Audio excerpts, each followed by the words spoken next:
Hello. चलिए session को हम स्टार्ट करते हैं। आज का जो हमारा सेशन रहेगा, इसमें हम कुछ करंट अफेयर्स जो मुझे और इम्पोर्टेंट लगे, ठीक है, वो हम डिस्कस करेंगे।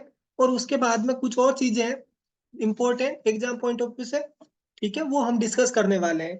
ठीक है, तो यहाँ पे ये मेरे पास 2 पेज के करंट अफेयर्स है। टोटल हमारे पास 14-15 हमारे पास ये मेन हेडिंग्स है जिनके बारे में हमें पता होना चाहिए एग्जाम पॉइंट ऑफ व्यू से। ठीक है, तो स्टार्ट करते हैं हम।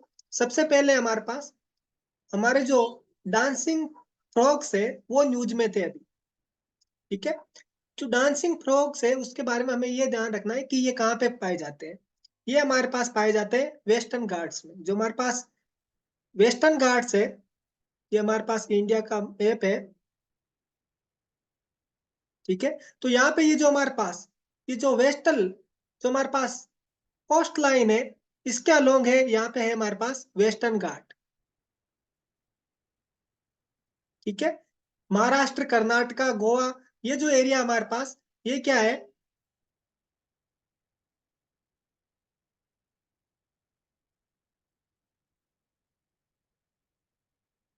ये हमारे पास वेस्टर्न घाट आता है इसमें। ठीक है, तो ये हमारे पास जो वेस्टर्न साइड है, यहाँ पर हमारे पास वेस्टर्न घाट है जहां पर डांसिंग फ्रॉग्स है वो पाए जाते हैं।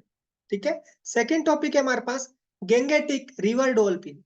जो हमारे पास गंगा रिवर की जो हमारे पास एक फिश है जिसका नाम है डॉल्फिन। ठीक है, तो इस फिश की खास बात क्या है, सबसे पहले तो इसका साइंटिफिक जो नाम है वो हमें पता होना चाहिए। इसका नाम है हमारे पास प्लेटेनिस्टा गेंगेटिका। ठीक है, ये इसका साइंटिफिक नेम है। और इसकी खास बात ये है कि ये जो शिकार करती है, ठीक है, दूसरी मछलियों का, ये करती है, इसके पास में एक ताकत है। वो ताकत ये है कि ये अल्ट्रासोनिक साउंड वेव का यूज करती है। अल्ट्रासोनिक जो हमारे पास साउंड वेव्स है उनको इमिट करती है, जिससे जो बाकी मछलियां वो अट्रैक्ट होती है और वो उसका हमारे पास जो रिवर डॉल्फिन है इसका शिकार बन जाती है। ठीक है, तो इसके बारे में ये 2 खास बातें मुझे लगी एग्जाम पॉइंट ऑफ व्यू से। ठीक है, तो ये आपको पता होनी चाहिए। थर्ड है हमारे पास topic world energy outlook report. ठीक है, 2023 की हमारे पास एक रिपोर्ट है, वर्ल्ड एनर्जी आउटलुक रिपोर्ट। ठीक है, इसके बारे में हमें क्या क्या ध्यान रखना है, सबसे पहले ये ध्यान रखना है कि जो ये रिपोर्ट है ये किसके द्वारा पब्लिश की गई। ठीक है, ये जो हमारे पास रिपोर्ट है ये किसके द्वारा पब्लिश की गई, तो ये की गई हमारे पास जो इंटरनेशनल एनर्जी एजेंसी है इसके द्वारा ये हमारे पास जो रिपोर्ट है वो पब्लिश की गई। इस रिपोर्ट में हमारे पास मेन है वो क्या क्या चीजें देखने को मिली, वो ये मिली हमें कि जो ग्लोबल जो एनर्जी शेयर है उसका, उसमें जो हमारे पास फॉसिल फ्यूल है उसका शेयर है वो कितना है, वो रेड्यूस हुआ है कितना, 80% टू 73% बाई 2030। यानी कि ये कह रहे हैं कि 2030 तक, ठीक है, अभी 2023 में हमारे पास ये जो ग्लोबल एनर्जी में जो हमारे पास फॉसिल फ्यूल का शेयर है, यानी कि जो हम फॉसिल फ्यूल से, कोयला से हम जो एनर्जी प्राप्त कर रहे हैं उसका शेयर है हमारे पास 2023 में 80%। ठीक है, ये लगभग हमारे पास इस तरीके से 80% ये शेयर है। ठीक है, और ये 2030 तक ये रिपोर्ट कहती है कि ये जो शेयर है ये 73% रह जाएगा। यानी कि हम थोड़ी सी फॉसिल फ्यूल पर जो डिपेंडेंस है वो कम कर देंगे और रिन्यूएबल एनर्जी सोर्सेज का जो यूज है वो हम करेंगे। ठीक है, दूसरी हमारे पास ये फाइंडिंग है कि जो ग्लोबल एनर्जी है, ग्लोबल एनर्जी से रिलेटेड जो CO2 इमिशन है वो इस रिपोर्ट के अनुसार 2025 में सबसे ज्यादा होने वाला है। यानी कि ये जो हमारे पास जो CO2 इमिशन है धीरे धीरे जो बढ़ रहा है, ठीक है, ये 2025 में क्या होगा, पीक आएगा इसका, और उसके बाद में ये वापस डिक्रीज होना चालू हो जाएगा जैसे जैसे हम रिन्यूएबल एनर्जी सोर्सेज का यूज करेंगे। ठीक है, और जो हमारे पास फॉसिल फ्यूल बेस्ड जो एनर्जी है, ठीक है, उसको हम अवॉइड करेंगे या प्रिवेंट करेंगे। ठीक है, ये जो देखो CO2 का मैंने आपको एक कंसेप्ट बताया, एक आपको मैंने बताया नीलिंग कर्व, कुछ इस टाइप से मैंने आपको नीलिंग कर्व है इसका सवाल पूछा था टेस्ट सीरीज में। ठीक है, नीलिंग कर्व हमारे पास क्या होता है, ये होता है CO2 का measurement with respect to time. ठीक है, यहाँ पर ये मान लो CO2 की कंसंट्रेशन है और यहाँ पर है हमारे पास टाइम। ठीक है। यहाँ पे ये मान लो हमारे पास 1970, ये 1990, ये 2010, ये 2030। ठीक है। हमें पता है कि जो हमारा पास CO2 का इमिशन है एटमॉस्फेयर में, जो CO2 की कंसंट्रेशन है वो लगातार इस तरीके से बढ़ रही है। ठीक है। तो इस रिपोर्ट के अनुसार ये कह रहे हैं कि अभी हम 2023 में आ गए, लेकिन 2025 में क्या आ जाएगा, इसका पीक आ जाएगा। ये हमारे पास 2025 में क्या आ जाएगा, इसका पीक आ जाएगा, और उसके बाद में ये जो धीरे धीरे कंसेंट्रेशन है वो क्या होगी, कम होना स्टार्ट हो।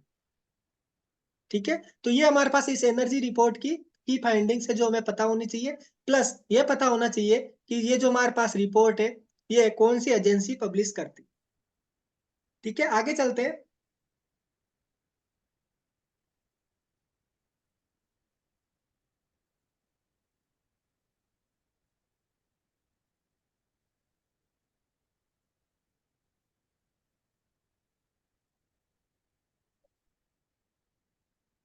आगे है हमारे पास 2023 का हमारे पास एक रिपोर्ट है।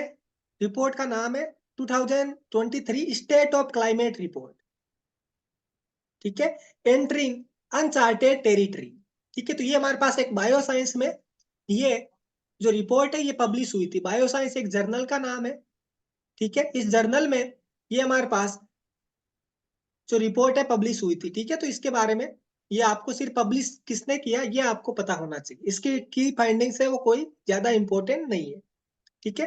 उसके अलावा नेक्स्ट टॉपिक है हमारे पास वैक्सीन से रिलेटेड। हमने देखा था कि जो हमारे पास 2021 का पेपर था, हालांकि उस टाइम जो कोविड है वो बहुत ज्यादा प्रचलन में था, इसलिए कोविड से रिलेटेड क्वेश्चन है वो पूछे गए थे। लेकिन फिर भी हमें ये जो वैक्सीन है या जो हमारे पास डिजीज है, ठीक है, इनसे रिलेटेड क्वेश्चन है वो पूछे जा सकते हैं। ठीक है। तो हमारे पास हाल ही में क्या हुआ, एक मलेरिया वैक्सीन है वो डेवलप की गई। उस मलेरिया वैक्सीन का नाम है मैट्रिक्स M या R21। ये जो वैक्सीन है, एक तो ये डेवलप की यूनिवर्सिटी ऑफ ऑक्सफोर्ड, और दूसरा इसके साथ में था serum institute of India. Serum institute of India ने हमारे पास जो कोविड वैक्सीन है कोवैक्सीन वो डेवलप की थी। ठीक है। जो वैक्सीन है यहाँ पे ये WHO ने रिकमेंड की है फॉर यूज। जहां पे भी मलेरिया की जो बीमारी है वो सबसे ज्यादा है, वहां पर WHO ने उसको रिकमेंड किया कि यहाँ पे आप ये जो वैक्सीन है यूज कर सकते हो। यानी कि यहाँ पे WHO ने इस वैक्सीन के लिए ग्रीन फ्लैग है वो दिखा दिया है। कौन कौन से कंट्रीज में ये यूज कर सकते करने का रिकमेंडेशन दिया है WHO ने, गाना, नाइजीरिया और बुर्किना फासो। ठीक है। ये हमारे पास जो तीन रीजन है, तीन जो कंट्रीज है यहाँ पे इसको यूज करने के लिए WHO ने रिकमेंड किया है। हमें ये पता होना चाहिए मलेरिया के बारे में सिंपल, कि मलेरिया हो किस कौन से हमारे पास पैरासाइट या प्रोटोजोआ से बीमारी ये होती है। ठीक है। तो उसका नाम है हमारे पास प्लाज्मोडियम प्रोटोजोआ। ठीक है। जो हमारे पास प्लाज्मोडियम प्रोटोजोआ है उसकी वजह से मलेरिया है वो होता है। नेक्स्ट हमारे पास टॉपिक है, अगेन डिजीज से रिलेटेड है, वो है कोलेरा डिजीज। कोलेरा डिजीज मैंने आपको पढ़ाई थी, ये एक वाटर बोर्न डिजीज है। जो हमारे पास इसमें टू स्ट्रेन्स होते हैं, दो स्ट्रेन्स होते हैं। एक है हमारे पास O1, ठीक है, यहाँ पे ये O है O1, और एक है हमारे पास O139। ठीक है। बैक्टीरिया कौन सा है, बैक्टीरिया का नाम है वाइब्रियो कोलेरा। ठीक है। इस बैक्टीरिया की वजह से ये हमारे पास कोलेरा डिजीज होती है। ठीक है।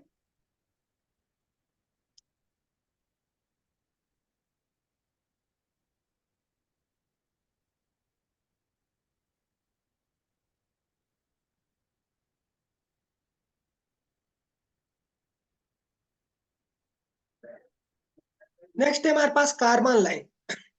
हालांकि कार्बन लाइन हमने डिस्कस किया था और ये अभी न्यूज में है। ठीक है। और अपने एग्जाम पॉइंट ऑफ व्यू से इंपॉर्टेंट टॉपिक है। एटमोस्फेरिक्स, एटमोस्फेयर जो हम पढ़ते हैं ट्रोपोस्फेयर वगैरह। ठीक है। तो वहां से इस टाइप का जो क्वेश्चन है वो पूछा जा सकता है। कार्बन लाइन है, इसके बारे में साइंटिस्ट ने कुछ कुछ रिसर्च की थी। ठीक है। इसलिए ये न्यूज में है। तो हमें ये पता होना चाहिए कि कार्बन लाइन क्या होती है। कार्बन लाइन होती है हमारे पास जो सी लेवल है, जो हमारे पास सी लेवल है, उस सी लेवल से 100 किलोमीटर अबव की ये जो हमारे पास इमेजनरी लाइन है इसको हम बोलते हैं कार्बन लाइन। Karman line. ये क्या करती है, ये अर्थ के एटमॉस्फेयर को स्पेस से अलग करती है। हम ये मानते हैं कि हमारे पास ये स्पेस है और ये हमारे पास एटमॉस्फेयर, ठीक है। इनको सेपरेट करने का काम है वो कौन करती है, कारमान लाइन, ठीक है, जो मेन सी लेवल से हमारे पास 100 किलोमीटर ऊंचाई पे होती है। नेक्स्ट है हमारे पास नेक्स्ट कार 90, ठीक है। ये भी एक सेल थेरेपी है जो कैंसर ट्रीटमेंट के लिए यूज करते हैं। ये अभी साइंटिस्ट ने डेवलप की है, ठीक है। तो आपसे इस टाइप के क्वेश्चंस पूछे जा सकते हैं कि next car 19 was in news recently, ठीक है, और ये किस से रिलेटेड है, ये मलेरिया से रिलेटेड है या और किसी से रिलेटेड है। और यहाँ पे आपको एक ऑप्शन मिलेगा कैंसर ट्रीटमेंट, ठीक है, तो उसमें आपका करेक्ट ऑप्शन हो जाएगा कैंसर ट्रीटमेंट से रिलेटेड ये है हमारे पास। इसमें CD9 targeted CAR T cell therapy होती है, ठीक है। तो हमें सिर्फ ये याद रखना है कि ये कैंसर से रिलेटेड है। नेक्स्ट है हमारे पास प्रोजेक्ट कूपर।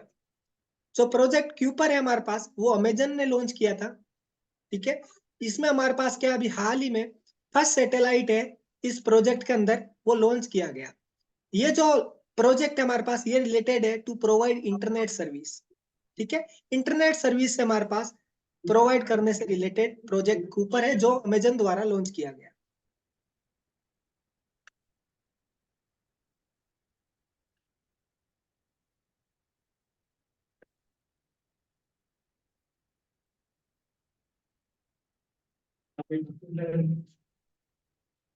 नेक्स्ट है हमारे पास,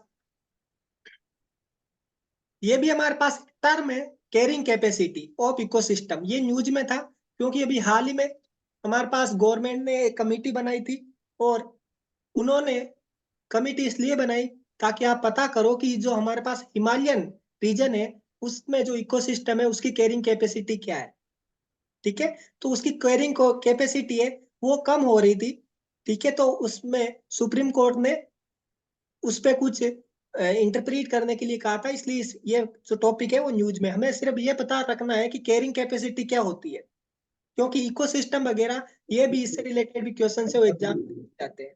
तो यहाँ पे जो कैरिंग कैपेसिटी है वो क्या है कि एक पर्टिकुलर इकोसिस्टम में कितनी मैक्सिमम पॉपुलेशन रह सकती है,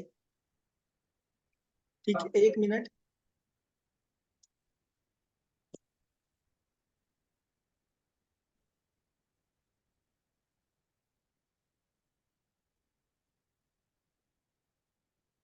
एक पर्टिकुलर इकोसिस्टम में हमारे पास मैक्सिमम कितनी पॉपुलेशन रह सकती है, that is called carrying capacity, ठीक है। मैक्सिमम पॉपुलेशन एक इकोसिस्टम में कितनी रह सकती है विदाउट डिग्रेडिंग द एनवायरमेंट, ठीक है, जब तक कि वो इकोसिस्टम है उसमें एनवायरमेंट डिग्रेडेशन चालू नहीं हो जाए तब तक उसमें हमारे पास कितनी मैक्सिमम पॉपुलेशन रह सकती है, that is called carrying capacity of ecosystem. मान लो यहाँ पे हमारे पास कैरिंग कैपेसिटी का मतलब मान लो 1000 है वो स्पेसीज रह रही है, तब तक इस इकोसिस्टम में कोई भी एनवायरमेंटल डिग्रेडेशन नहीं हो रहा। लेकिन मान लो जैसे ही हमारे पास यहाँ पे 10-20 स्पीसीज और बढ़ती है और उसकी वजह से हमारे पास जो एनवायरमेंट डिग्रेडेशन है वो स्टार्ट हो जाता है, तो इसका मतलब हमारे पास इस इकोसिस्टम की कैरिंग कैपेसिटी है वो क्या हो रही है, रेड्यूस हो रही है, ठीक है। आगे है हमारे पास अगला टॉपिक अफ्रीका क्लाइमेट समिट, ठीक है। तो क्लाइमेट रिलेटेड ये हमारे पास एक समिट हुई थी जिसमें मेनली अफ्रीकन कंट्रीज से रिलेटेड थी। ये हुई थी नैरोबी। नैरोबी कहाँ पर है हमारे पास, केन्या में, ठीक है। तो केन्या में ये हमारे पास समिट है वो उसका आयोजन किया गया, ठीक है। ये हमारे पास ये प्लीज इसका माइक ऑन है, ऑफ कर ले।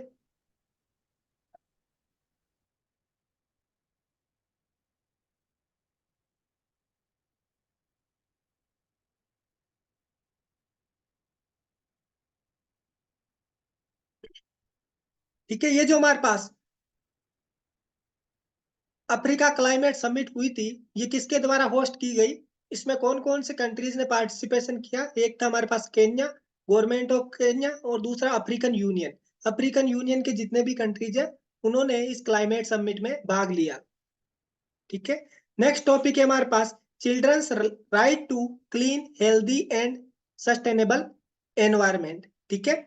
ये हमारे पास एक यूएन असेंबली का एक डॉक्यूमेंट है जिसको बोलते हैं जनरल डॉक्यूमेंट।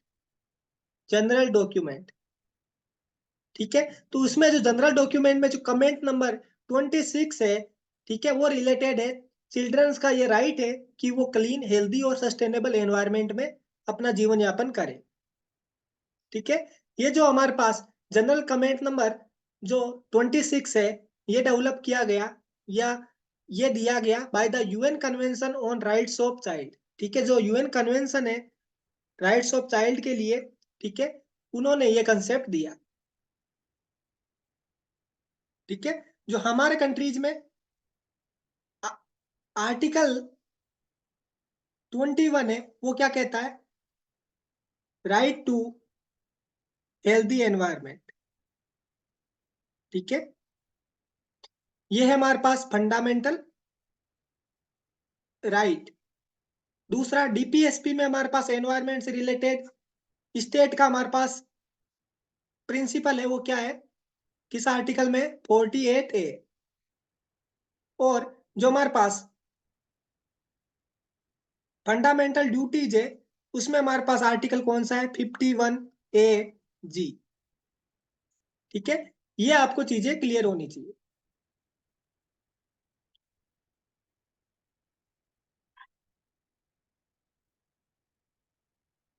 नेक्स्ट है हमारे पास वर्ल्ड बायोफ्यूल डे। ठीक है, तो वर्ल्ड बायोफ्यूल डे कब सेलिब्रेट किया जाता है, इसके बारे में हमें पता होना चाहिए। ये सेलिब्रेट किया जाता है 10 अगस्त।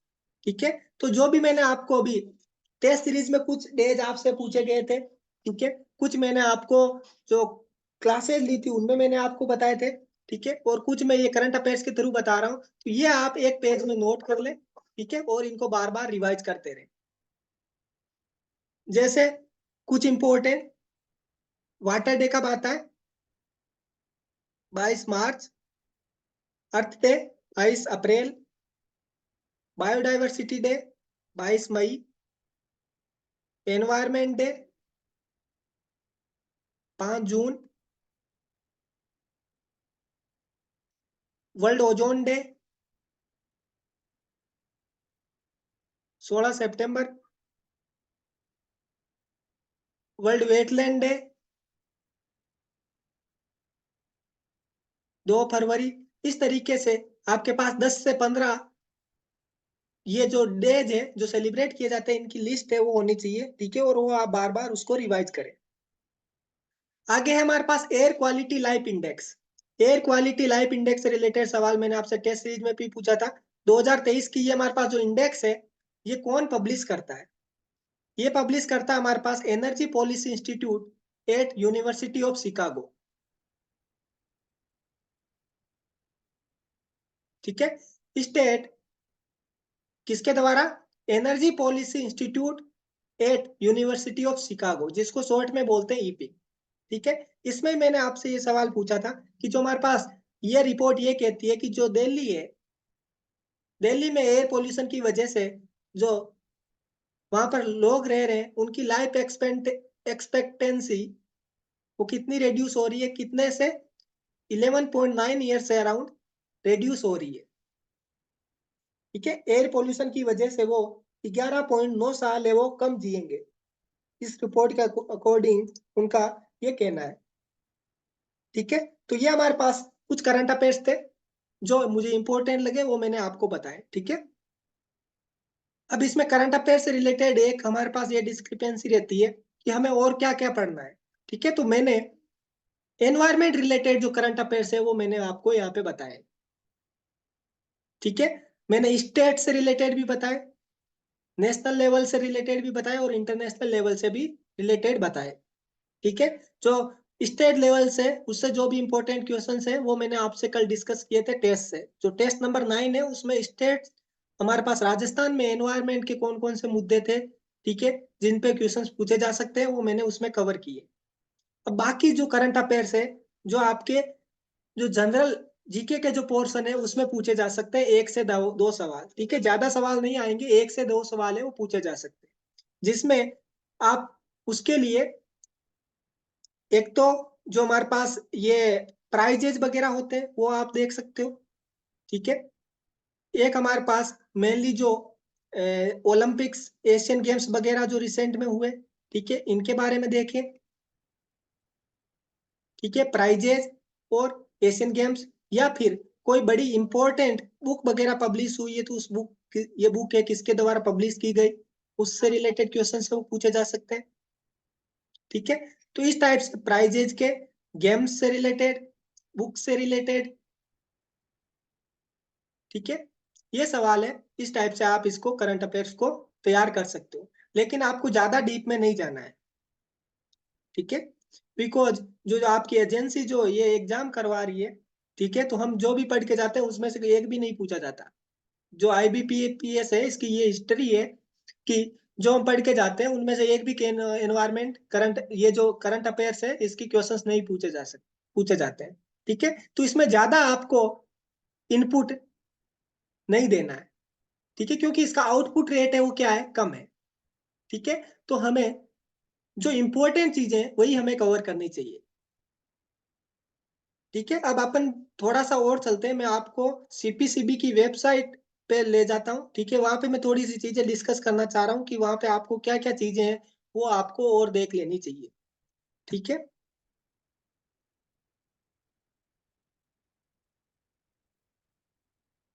ये आपकी CPCB की वेबसाइट आपको दिख रही होगी स्क्रीन पे। ठीक है,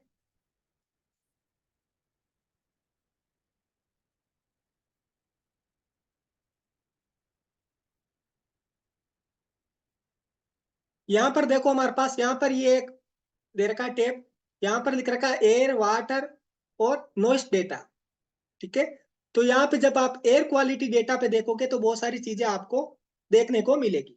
ठीक है, जब भी आप ये जो आपका थ्योरेटिकल पार्ट है इससे जब भी बोर हो जाओ, ठीक है, तो आप वेबसाइट जरूर खोलो और उसमें से कुछ चीजें हैं वो आप नोटिस करो। इससे भी आपको एग्जाम में भी हेल्प मिलेगी, बहुत सारी चीजें आपको सीखने को मिलेगी।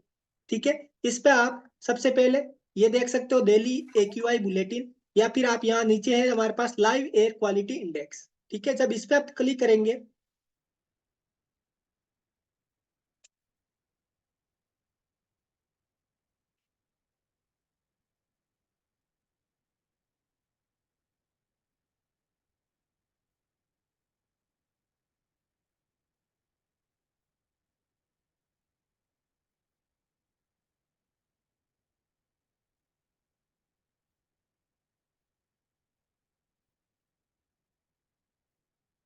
ठीक है, तो ये जो हमारे पास एयर क्वालिटी जो स्टेशन है, ठीक है, एयर मॉनिटरिंग से रिलेटेड, उससे रिलेटेड यहाँ पे लाइव है वो आपको बताते हैं। ठीक है, ये यहाँ पे हमें, ये अभी जो बाय डिफॉल्ट आपको बता रहा है दिल्ली का बता रहा है। ठीक है, बाय डिफॉल्ट ये कहाँ का बता रहा है, दिल्ली का बता रहा है। तो यहाँ पे आप देखोगे कि हमारे पास जो एयर क्वालिटी इंडेक्स है वो कितना है, 315।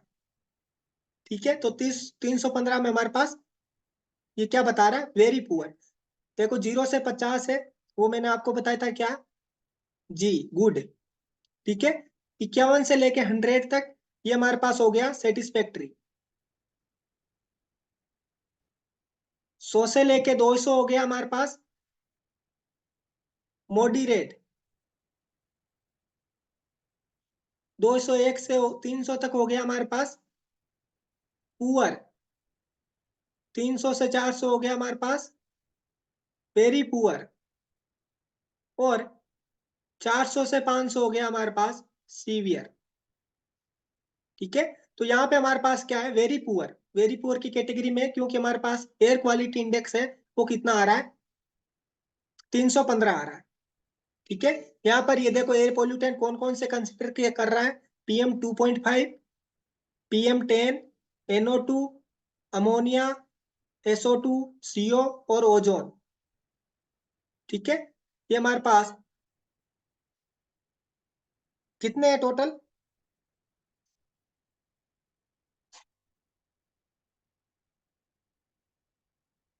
ठीक है, 7 8 होने चाहिए टोटल, हमने 8 पढ़े थे, कौन सा मिस हो रहा है बताइए।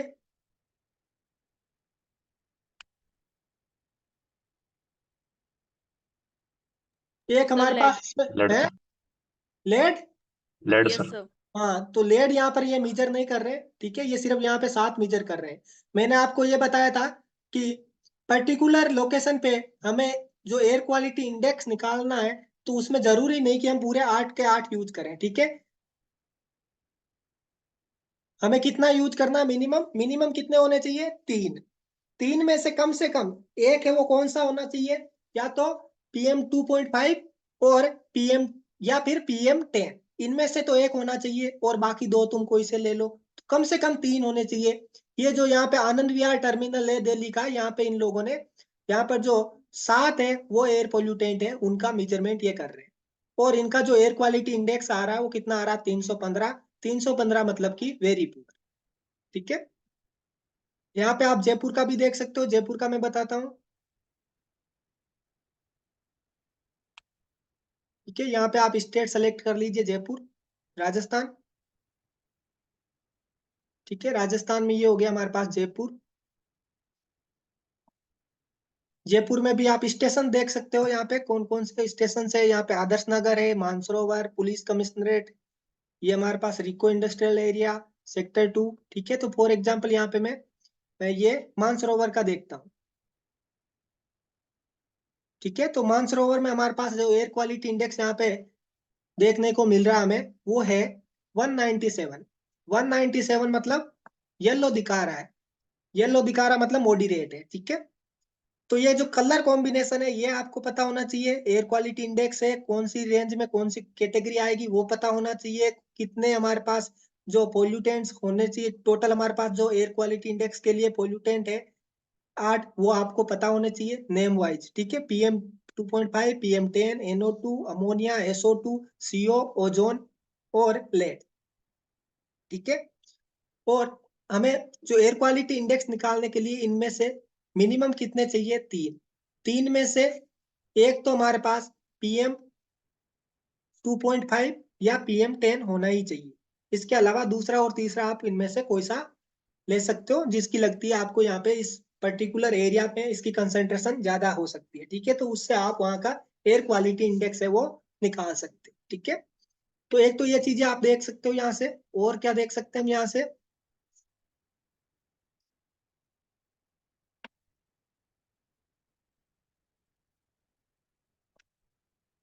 ठीक है। इसमें कई स्टूडेंट्स को ये डाउट रहता है कलर कॉम्बिनेशन को लेके।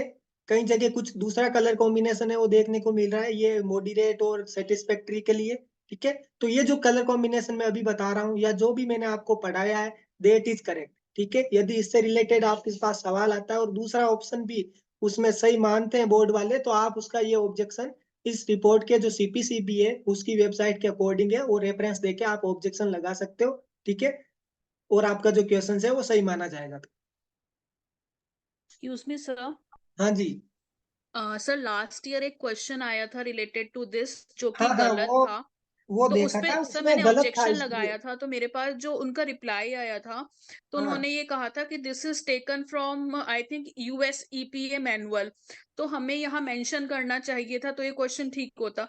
तो सर अगर इस तरह से मेंशन कर दिया कि भाई US EPA या हाँ, यदि WHO के यदि स्टैंडर्ड्स उन्होंने बताओ। वो यूएस वाला USEPA के थ्रू, जो US एनवायरमेंट प्रोटेक्शन एजेंसी है, उसका यदि वो रेफरेंस देते हैं, फिर हमें उनका जो कलर कॉम्बिनेशन है उसके अनुसार हमें आंसर देना है। लेकिन इन जनरल यदि सवाल आए तो यही जो मैं आपको बता रहा हूँ यही करेक्ट होगा। या फिर जो हमारे कंट्रीज में, जो हमारी कंट्री में, इंडिया में जो फॉलो किया जा रहा है, वो एयर क्वालिटी इंडेक्स में यही कलर कॉम्बिनेशन और यही इंडेक्स की जो वैल्यू है पर्टिकुलर कैटेगरी के लिए यही फॉलो की जा रही है। तो सर फिर हम और दूसरे इंडेक्स को याद नहीं करें? आप USEPA वाला देख सकते हो, यदि वो कह रहे हैं कि हमने ये सवाल आप USEPA से दिया है, ठीक है, तो उसका कलर कॉम्बिनेशन भी आप एक बार देख लो, ठीक है। मैं शेयर कर दूंगा शाम को, वो लिस्ट है, हल्का सा डिफरेंस है 2-3 वैल्यू, ठीक है। थैंक यू तो so much colour sir. Combination का है, यदि आपको मिले तो आप उसका जो स्क्रीनशॉट है वो आप ग्रुप में शेयर कर सकते हैं,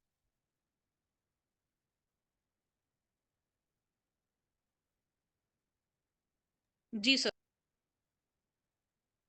ठीक है। अरविंद कुमार का कहना है कि वो सवाल बाद में डिलीट कर दिया गया था। अब जो भी था, लेकिन वो गलत ही था, ठीक है।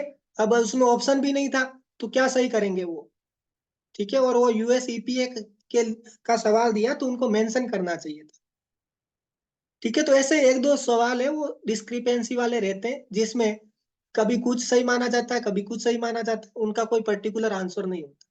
ठीक है, तो ऐसे क्वेश्चंस को आप इग्नोर करें और बाकी जो क्वेश्चंस उस पर आप ध्यान दें। सर एक और डाउट है, प्लीज सॉल्व कर दीजिए हाँ जी। कि जैसे लास्ट ईयर हमारा एग्जाम हुआ था, तो एग्जाम से नेक्स्ट दिन ही हमारे पास आंसर शीट आ गई थी फॉर टेलिंग की क्वेश्चन गलत है या नहीं। तो सर इस बार आईबीपीएस में ये चीज रिपीट होगी या नहीं? एनी आइडिया वो सर? डिपेंड करता है, वो डिपेंड करता है। यदि आंसर की रहेगी तो वो आपको शेयर कर देंगे। ठीक है, तो वो उसके बोर्ड के ऊपर है, बोर्ड पे डिपेंड करता है, उसका मैं अभी कुछ नहीं बता सकता आपको। जी सर।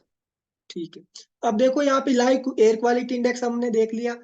ठीक है, यहाँ पर देखो हमारे पास continuous tracking of particulate matter 2.5 और PM10 कंसेंट्रेशन, इसको खोल के देखो जरा, इसमें क्या आपको क्या देखने को मिलेगा।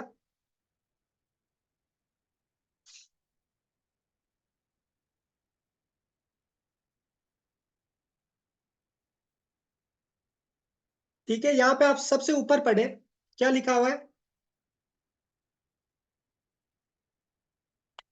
ऊपर लिखा हुआ है central control room for air quality management Delhi NCR। ठीक है, ये पर्टिकुलरली दिल्ली, जो हमारे पास नेशनल कैपिटल रीजन है दिल्ली के आसपास का, उसके लिए ये है हमारे पास। उनका ये पोर्टल है एयर क्वालिटी का, जिसपे मेनली ये क्या हमारे पास क्या देख रहे हैं, ये कौन सी कंसेंट्रेशन देख रहे हैं, ये देख रहे हैं PM2.5 और PM10 की कंसेंट्रेशन। ठीक है, यहाँ पर देखो इनका एक प्रोग्राम है, जो हमारे पास ये मैनेजमेंट अथॉरिटी है, जो हमारे पास सेंट्रल कंट्रोल बोर्ड है। ठीक है, तो इनका ये हमारे पास एक प्रोग्राम है, जिसका हमारे पास प्रोग्राम का नाम है ग्रेप। इस ग्रेप की फुल फॉर्म हमें पता होनी चाहिए। इस ग्रेप की फुल फॉर्म है ग्रेडेड एक्शन प्लान। ठीक है, जैसे जैसे सर्दी का टाइम आता है और दिल्ली में जो हमारे पास फॉग की सिचुएशन बनती है, स्मोक की, ठीक है, स्मोक की सिचुएशन बनती है और एयर क्वालिटी है वो वर्स्ट हो रही होती है, तब ये हमारे पास जो ग्रेडेड एक्शन प्लान है ये एग्जिस्टेंस में आता है। और उसमें जो हमारे पास ये पर्टिकुलेट मैटर की जो कंसंट्रेशन है ये मेजर की जाती है, और उसके हिसाब से जो प्लान है वो तैयार किया जाता है। ठीक है, तो हमें इसमें यही ध्यान रखना है कि ग्रेप है उसके बारे में पूछा जा सकता है, तो ग्रेप ये हमारे पास एक्शन प्लान है, इस मैनेजमेंट अथॉरिटी के द्वारा बनाया गया। ठीक है, जो मेनली दिल्ली NCR रीजन के लिए अप्लाई होता है। इसका फुल फॉर्म है ग्रेडेड एक्शन प्लान। ठीक है, तो इसका फुल फॉर्म आप नोट कर लें।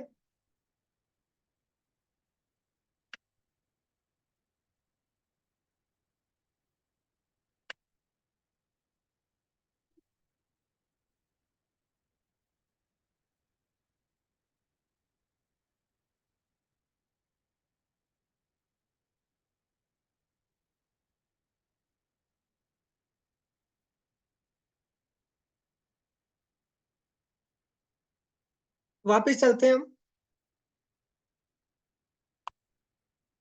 ठीक है, तो यहाँ पे आप देखोगे और एयर क्वालिटी डाटा में ये हमने देख लिया, ये मॉनिटरिंग जो हमारे पास स्टेशन है उनका लाइव एयर क्वालिटी डेटा के बारे में है। ठीक है, ये आगरा का एयर क्वालिटी डेटा है, ये स्पेशल मॉनिटरिंग डेटा। ठीक है, यहाँ पर अपन चलते हैं एयर क्वालिटी फोरकास्ट इन दिल्ली NCR।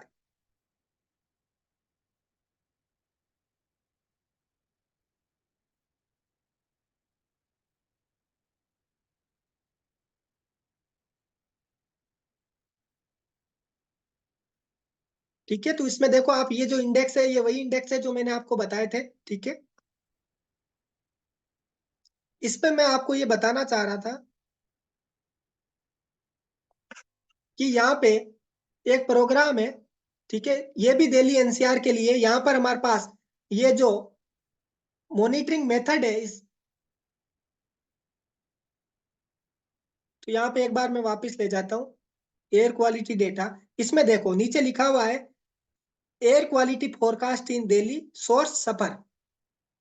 ये जो हमारे पास सफर है, ये जो प्रोग्राम है, जो IITM पुणे है उसके द्वारा ये पर्टिकुलर जो हमारे पास लॉन्च किया गया एयर क्वालिटी फोरकास्ट के लिए। ठीक है, तो सफर प्रोग्राम, इसके बारे में आपको पता होना चाहिए। सफर प्रोग्राम है वो किसके द्वारा लॉन्च किया गया? सफर प्रोग्राम।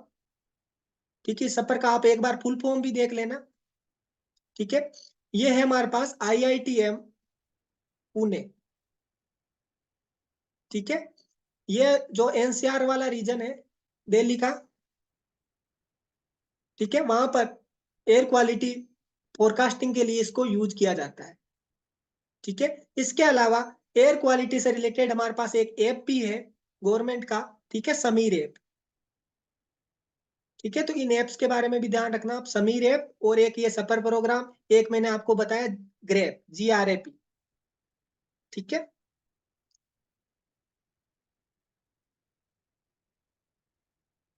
तो ये था हमारे पास एयर क्वालिटी डेटा से रिलेटेड। हम यहाँ पे यदि वाटर क्वालिटी से रिलेटेड देखें, ठीक है, तो ये हमारे पास ऑटोमेटिक मॉनिटरिंग डेटा है, इसके बारे में देखते हैं क्या मिले देखने को मिलता है यहाँ पे।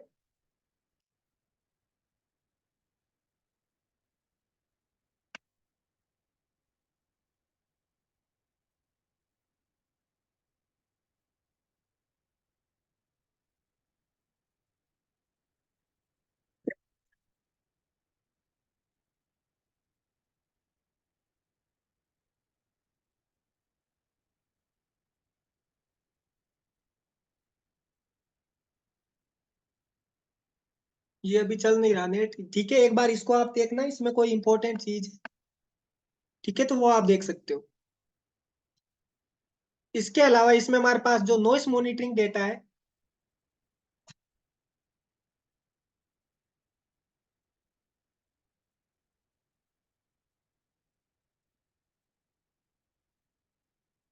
ठीक है, ये भी नहीं खुल रहा।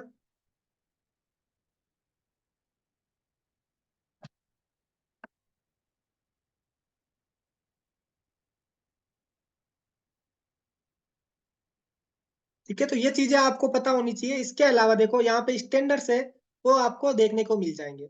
तो देखो मेनली जो एयर क्वालिटी स्टैंडर्ड्स है वो मैंने आपको बता दिए थे। ठीक है, यदि एयर क्वालिटी स्टैंडर्ड्स को आप यहाँ खोलोगे, ठीक है, तो इसमें हमारे पास ये एयर क्वालिटी स्टैंडर्ड्स आ जाएंगे। ठीक है, ये हिंदी में नीचे चलते हैं। ये नाक्स स्टैंडर्ड जो 2009 में आए थे। ठीक है, तो इसमें हमारे पास SO2, NO2, PM10, PM2.5, ozone, lead, ठीक है, कार्बन मोनोऑक्साइड, अमोनिया, इसमें टोटल आपको 12 एयर पोल्यूटेंट है वो इस नाक्स की लिस्ट में है। बेंजीन, बेंजोपायरीन, आर्सेनिक और निकल। ठीक है, तो इनमें से आप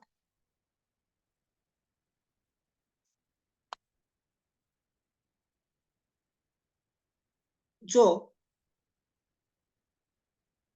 कम से कम आपको 5 है ओजोन तक, वो तो आपको इनकी अच्छे से आपको कंसंट्रेशन पता होनी ही चाहिए। ठीक है, बाकी से याद करो ना करो, लेकिन ये सबसे ज्यादा इंपॉर्टेंट है। ठीक है, और इनकी जो मेथड्स है मेजरमेंट की, वो आपको पता होनी चाहिए। फॉर एग्जाम्पल जो SO2 है, SO2 के लिए हमारे पास है improve West and Gaeke method. ठीक है, ultraviolet fluorescence method. Nitrogen dioxide के लिए हमारे पास modified Jacob and Hochheiser method and chemiluminescence method. जो हमारे पास पर्टिकुलेट मैटर है, ठीक है, उनके लिए मेन है जो वो है हमारे पास TOEM और बीटा एटीन्यूएशन।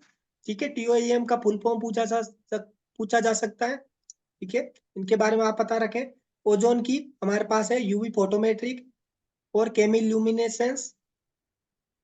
ठीक है, ये हमारे पास मेथड्स है, और नीचे आपको एक अमोनिया की मिल जाएगी, इंडोफिनोल मेथड। ठीक है, तो ये मेथड्स है हमारे पास इंपॉर्टेंट है।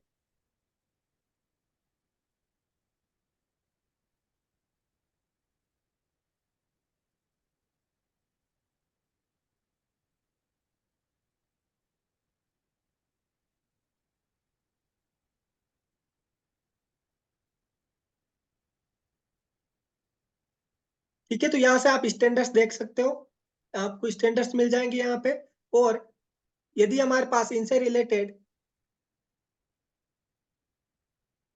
जो हमारे पास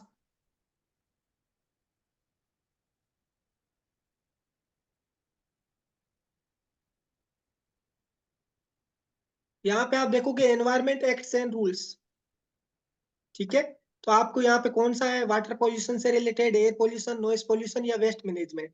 ठीक है, सारे आपको नोट्स, ये नोट्स क्या जो हमारे पास इससे रिलेटेड जो एक्ट्स है वो यहाँ पे आपको देखने को मिल जाए। ये जो हमने ग्रीन बुक है ये मैंने आपको शेयर कर दी थी पहले। ठीक है, इसमें सब कुछ है। ठीक है, it is a single document जो आप रेफर कर सकते हो, कोई सा भी एक्ट और रूल्स वगैरह देखना। ठीक है, ये अभी रिसेंट की है 2021 की। ठीक है, तो काफी अपडेटेड भी है।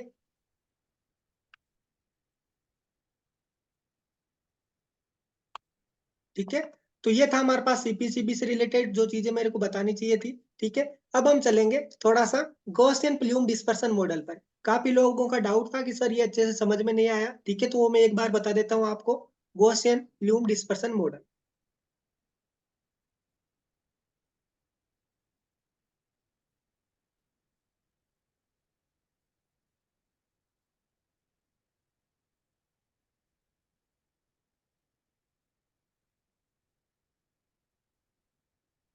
हाँ, जो ग्रेप है, ग्रेप का जो फुल फॉर्म है वो मैंने आपको बताया, ग्रेडेड एक्शन प्लान। ठीक है, ग्रेडेड एक्शन प्लान नहीं, GRAP। जी का मतलब तो ग्रेडेड, आर में भूल गया बीच में, graded response action plan. Graded response action plan. ठीक है, जो मैंने अभी आपको बताया था, ग्रेप। ठीक है, जो हमारे पास ये जो प्लान है कहाँ पर इंप्लीमेंट किया जा रहा है, एनसीआर रीजन, जो दिल्ली है वहां पर ये प्लान है वो इंप्लीमेंट किया जा रहा है। ठीक है,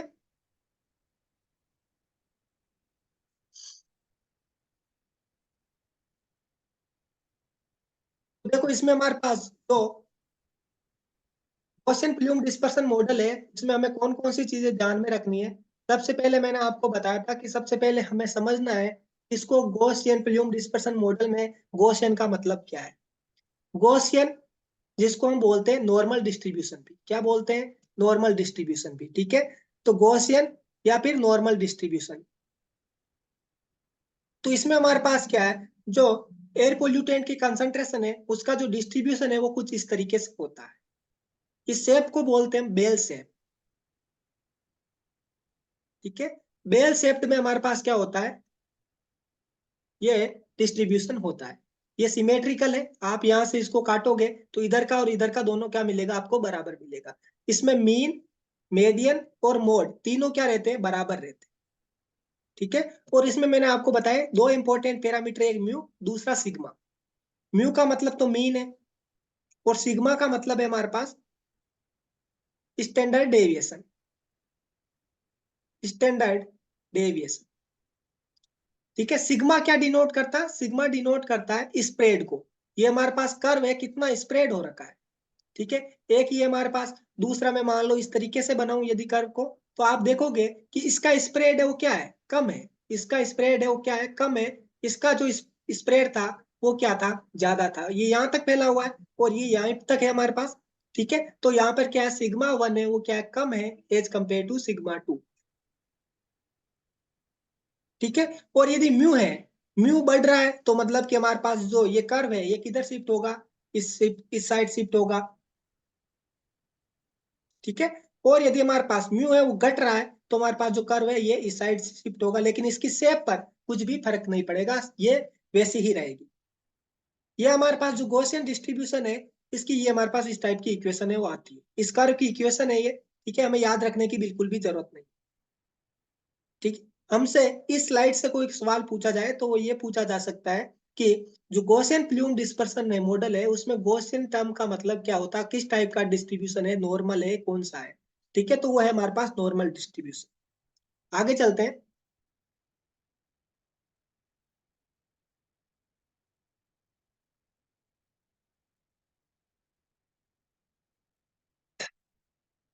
ये देखो आप यहाँ पर देखोगे कि म्यू है, म्यू यहाँ पे 0 था। ठीक है, तो एकदम ये हमारे पास जो एक्सिस है उसके बीच में था ये कर्व। ठीक है, जैसे ही म्यू कम हुआ ये कर्व इधर शिफ्ट हो गया। म्यू हमारे पास यदि बढ़ता तो हमारे पास कर्व है वो इधर शिफ्ट होता कुछ इस टाइप से। ठीक है, यहाँ पर देखो ये कर्व है ये थोड़ा सा स्टीप है, यानी कि ये कम फैलाव है, इसका कम फैलाव, यानी कि इसका जो सिग्मा होगा वो मान लो सिग्मा वन है, तो ये क्या होगा, कम होगा। ये यहाँ पे ये वाला कर्व देखोगे आप तो इसका फैलाव क्या है, बहुत ज्यादा, स्प्रेड बहुत ज्यादा है। तो इसका मतलब इसका जो सिग्मा टू है मान लो, तो यहाँ पे सिग्मा वन है वो क्या होगा, less than sigma two. Sigma to ज्यादा होगा क्योंकि कर्व क्या है, फैल रखा है, स्प्रेड ज्यादा है। ठीक है, तो ये हमारे पास इक्वेशन वापिस आती है हमारे पास, इनको याद नहीं रखना, ये वाई जेड डायरेक्शन में, ये एक्स डायरेक्शन में, नॉट इम्पोर्टेंट। ठीक है, इसके बारे में हमें कुछ भी याद नहीं रखना है। सिंपल हमें चीजों को समझना है, याद कुछ नहीं करना है।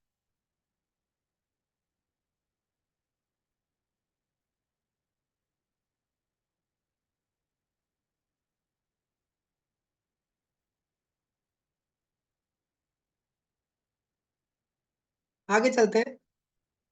ये है हमारे पास, जो हमारे पास इमिशन होता है, ठीक है, तो इमिशन होता है स्टेक से। ये है हमारे पास स्टेक, चिमनी, ठीक है। इस चिमनी की हाइट है हमारे पास एच, स्मॉल एच, ठीक है।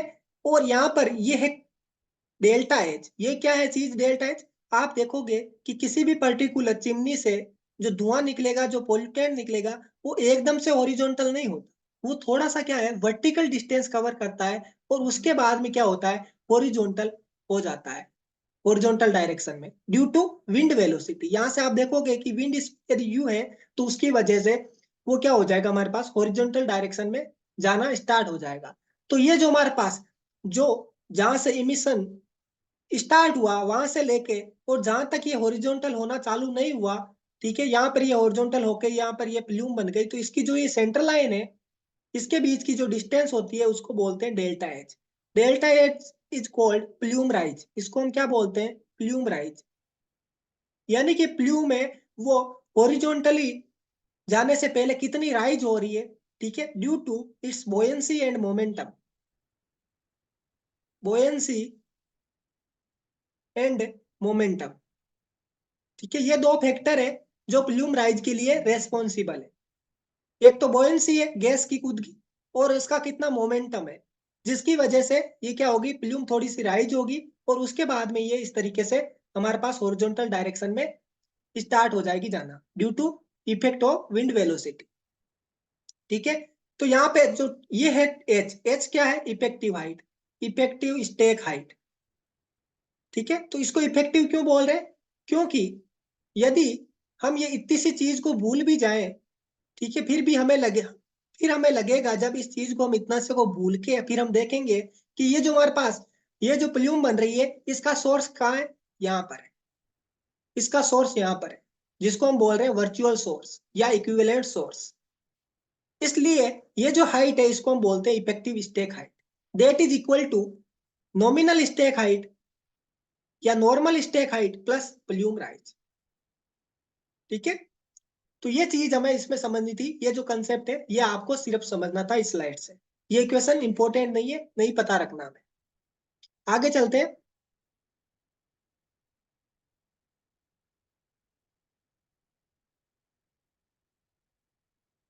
आगे हमारे पास अजम्पशंस। अजम्पशंस को हमें गोड के पी जाना है, ठीक है, इससे रिलेटेड है वो एग्जाम में प्रोबेबिलिटी है कि क्वेश्चन पूछा जा सकता है, ठीक है। तो देखो, कोई भी मॉडल है, मॉडल की कॉम्प्लेक्सिटी, मॉडल्स में क्या है, हमारे पास मॉडल्स को हमें सिंपल सिंपल बनाना होता है, क्योंकि हमारे पास जो रियल, जो हमारे पास सिचुएशन है या जो कंडीशंस है, उसको एक मॉडल्स में हम पिक नहीं कर पाते, ठीक है। तो उसमें हम क्या करते हैं, कुछ अजम्पशंस ले लेते हैं, ताकि हमारे पास जो कैलकुलेशंस है वो क्या हो जाए, सिंपल हो जाए, और मॉडल है वो एक सिंपल बन जाए, ठीक है। हालांकि वो रियलिस्टिक सिचुएशन को मिरर नहीं कर पाएगा, लेकिन फिर भी उससे हमारे को बहुत सारे जो डेटा है वो बहुत हमारे लिए वैल्यूबल रहते हैं, ठीक है, कोई भी प्रोग्राम या पॉलिसी इंप्लीमेंट करने के लिए, ठीक है। तो इसलिए हमारे पास जो मॉडल है उसमें हम अजम्पशंस लेके चलते हैं। जो फिक्स बॉक्स मॉडल है उसमें भी कुछ अजम्पशंस थे और इसमें भी कुछ अजम्पशंस है। कौन कौन से अजम्पशंस है हमारे पास, तो देखो, सबसे पहले है हमारे पास कि जो कंडीशन है हमारे पास वो क्या, steady state condition. Steady state condition का मतलब क्या है, मतलब ये है कि रेट ऑफ इमिशन है पॉइंट सोर्स से वो क्या है, कांस्टेंट है, ठीक है। सबसे पहले तो यही हमारे पास इसमें कि इसमें हम पॉइंट सोर्स है वो लेके चलते हैं, ठीक है। ये जो हमारे पास मॉडलिंग कर रहे हैं ये पॉइंट सोर्स के लिए। इस पॉइंट सोर्स को आप लाइन सोर्स या एरिया सोर्स के लिए मॉडिफाई कर सकते हैं, लाइन सोर्स और एरिया सोर्स के लिए मॉडिफाइड कर सकते हो। लेकिन ये जो हमारे जितना भी सिलेबस में है वो पॉइंट सोर्स से रिलेटेड हमें पढ़ना है, ठीक है। तो स्टडी स्टेट कंडीशन का मतलब ये हुआ कि रेट ऑफ इमिशन है वो पॉइंट सोर्स से क्या है, कांस्टेंट है। यानी कि हमारे पास जो चिमनी है, जो चिमनी से धुआं निकल रहा है वो यूनिफॉर्म है, ठीक है। जितना अभी निकल रहा है उतना 1 घंटे बाद में भी उसी रेट से निकलेगा, जिस रेट को हम बोलते हैं क्यू। ठीक है, क्यू की यूनिट है वो इस मॉडल में कंसीडर करते हैं ग्राम पर सेकेंड। ठीक है, तो ये हमारे पास जो रेट ऑफ इमिशन है इट इज कांस्टेंट, ये पहला है। दूसरा है हमारे पास होमोजीनियस फ्लो। होमोजीनियस फ्लो का मतलब क्या है कि जो विंड स्पीड है वो टाइम और विथ हाइट वो क्या है, कांस्टेंट है। ना तो टाइम के साथ चेंज हो रही है ना हाइट के साथ चेंज हो रही है। ठीक है, क्यू की वैल्यू 8 मीटर प्रति सेकेंड है, वो है तो है इतनी रहेगी। ठीक है, वो हमारे पास चेंज नहीं हो रही, ना तो टाइम के साथ चेंज हो रही है ना हाइट के साथ ये चेंज हो रही है, ये कांस्टेंट है। तो क्या मान रहे हैं हम, होमोजीनियस फ्लो। तीसरा ये है कि हमारे पास कोऑर्डिनेट सिस्टम है वो इस तरीके से है कि एक्स डायरेक्शन तो है हमारे पास in the direction of wind. ठीक है, जिस साइड से विंड है आ रही है उसी साइड को हम मानेंगे एक्स डायरेक्शन। वाई है वो होगी क्रॉस विंड डायरेक्शन, यानी कि यदि ये डायरेक्शन एक्स है तो इसकी जो ये क्रॉस में है वो आएगी वाई डायरेक्शन। ठीक है, क्रॉस का मतलब यदि मैं यहाँ पे बताना चाहूँ तो ये जो आपकी स्क्रीन है, स्क्रीन के इनसाइड जो डायरेक्शन है वो होगी हमारे पास वाई डायरेक्शन। और थर्ड है वर्टिकल जेड डायरेक्शन, ये यहाँ पे जो ऊपर की साइड होगी, स्क्रीन के ऊपर की साइड, ये है हमारे पास जेड डायरेक्शन। ठीक है, यहाँ पर ये बोला है कि जो मॉडल है वो average wind speed of more than 1 metre प्रति सेकेंड। ठीक है, इसके लिए ये अप्लाई करते हैं 1 मीटर पर सेकेंड से हमारे पास विंड स्पीड है वो ज्यादा होनी चाहिए, ताकि जो हमारे पास टर्बुलेंट डिफ्यूजन है एक्स डायरेक्शन में उसको हम नेग्लेक्ट कर सकें। यदि मान लो विंड स्पीड धीरे धीरे है तो फिर क्या होगा, हमारे पास जो धुआं है वो क्या होगा, कुछ इस टाइप से डिफ्यूजन होएगा उसका साइड वे भी। ठीक है, तो उसको नेग्लेक्ट करने के लिए हमने क्या बोला यहाँ पे इस मॉडल के लिए कि जो विंड स्पीड है वो क्या होनी चाहिए, 1 मीटर पर सेकेंड से ज्यादा होनी चाहिए, ताकि सिर्फ हमारे पास क्या हो, एडवेक्शन की प्रोसेस हो।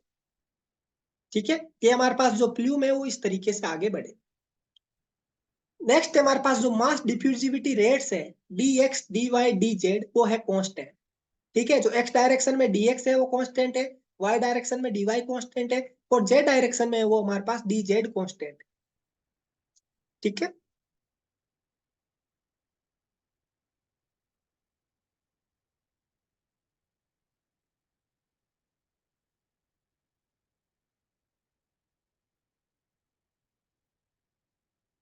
नेक्स्ट है हमारे पास it is also common to neglect the distance from equivalent और virtual source to actual stack position.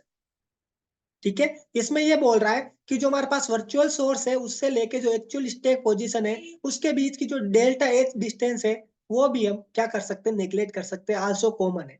ठीक है, उसके अलावा है पॉल्यूशन इज कंजर्वेटिव। कंजर्वेटिव का मतलब जो पॉल्यूटेंट है वो अपनी उसी अवस्था में रहेगा, ना तो वो केमिकली चेंज होगा।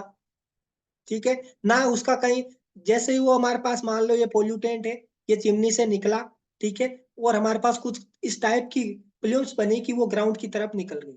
ठीक है, ग्राउंड पे आएगी, ग्राउंड पे यदि स्ट्राइक भी करेगी, ठीक है, तो ना तो यहाँ पे इसका एब्जॉर्प्शन होगा, ठीक है, इसका एब्जॉर्प्शन नहीं होगा, क्या होगा, परफेक्ट रिफ्लेक्शन होगा, ये वापिस आ जाएगी। यानी कि ये कंजर्वेटिव रहेगी, कांस्टेंट रहेगी। पॉल्यूटेंट की कंसंट्रेशन है वो उतनी ही रहेगी। ठीक है, जो पॉल्यूटेंट है उसका कोई भी केमिकल उसके स्ट्रक्चर में चेंज नहीं आएगा। ठीक है, जो हमारे पास कंसंट्रेशन है वो तो वेरी करेगी, लेकिन उसकी जो नेचर है पॉल्यूटेंट की वो बिल्कुल क्या रहेगी, कंजर्वेटिव रहेगी। नेक्स्ट है हमारे पास कि जो टेरेन है अंडरलाइंग द प्लूम, ये जो टेरेन है ये मान रहे ये क्या होना चाहिए, फ्लैट होना चाहिए। क्या होना चाहिए, फ्लैट होना चाहिए। तो ये जो हमारे पास 5-7 जो अजम्पशंस है वो आपको याद होने चाहिए। ठीक है, आगे चलते हैं।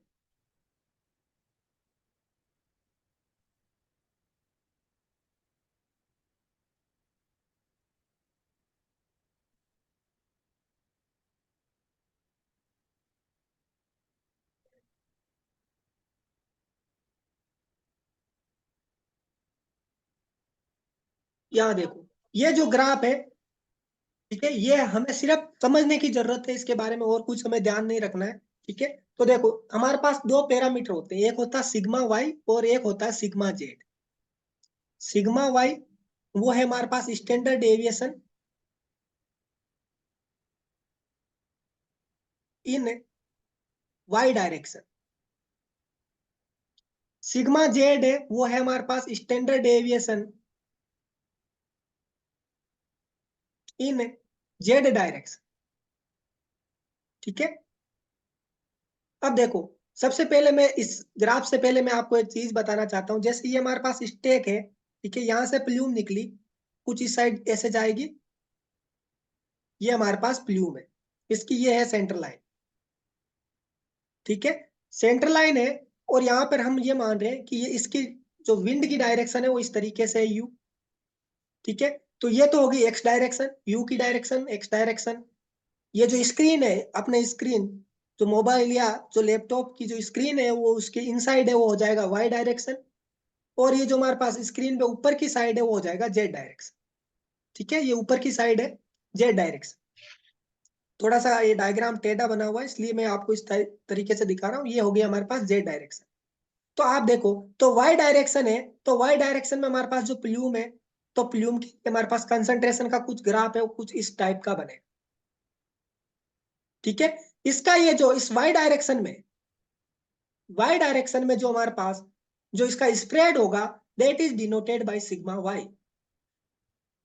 इसी तरीके से ये जो हमारे पास वर्टिकल डायरेक्शन है, जेड डायरेक्शन, ठीक है, इस जेड डायरेक्शन में भी हमारे पास क्या बनेगा, ग्राफ बनेगा।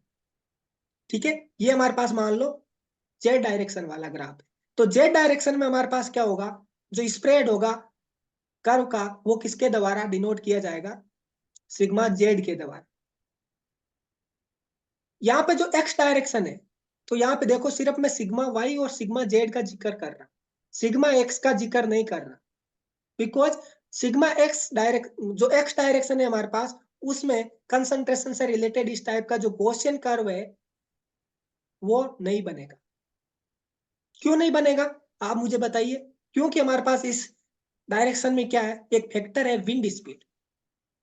ठीक है, तो विंड स्पीड, विंड के वजह से हमारे पास जो पोल्यूशन की कंसंट्रेशन है वो एक्स डायरेक्शन में कंसंट्रेट नहीं हो पाएगी। ठीक है, इसलिए सिग्मा एक्स है वो हम कंसीडर नहीं करते, और ना ही हमारे पास एक्स डायरेक्शन में कोई गॉसियन कर्व है उसका फॉर्मेशन होता है। ठीक है, एक्स डायरेक्शन में कोई भी गॉसियन कर्व का फॉर्मेशन नहीं होता। जो गॉसियन कर्व है यहाँ पे हमारे पास इस मॉडल में वो दो बनेंगे, एक बनेगा वाई डायरेक्शन में, दूसरा बनेगा जेड डायरेक्शन। ठीक है, आप Gaussian plume dispersion curve, Gaussian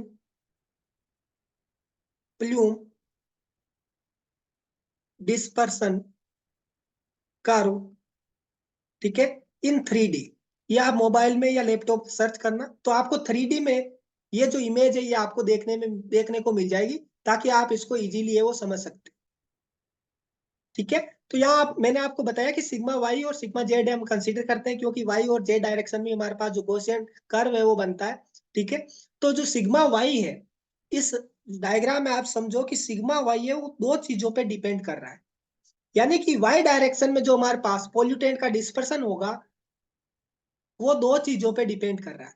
एक तो डिपेंड कर रहा है डिस्टेंस डाउनवर्ड, यानी कि जो डाउनवर्ड डिस्टेंस है एक्स डिस्टेंस, उस पे डिपेंड कर रहा है कि एक्स डिस्टेंस कितनी है।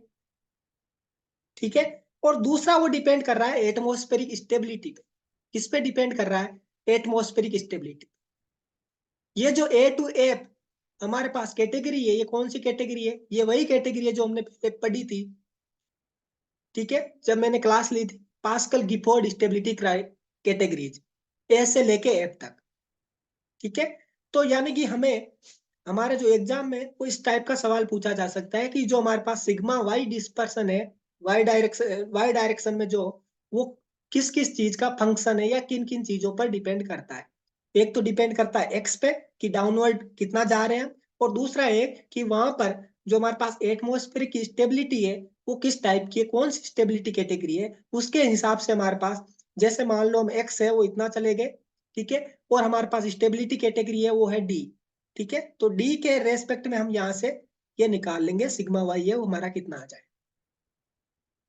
ठीक है, तो इस ग्राफ में हमें सिर्फ यही समझना है कि sigma Y is dependent on X and atmospheric stability. ठीक है, आगे चलते।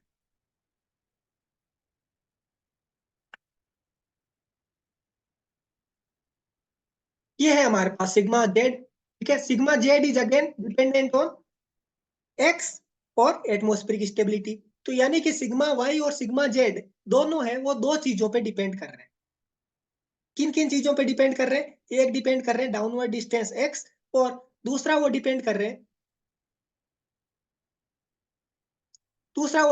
हैं एटमॉस्फेरिक स्टेबिलिटी।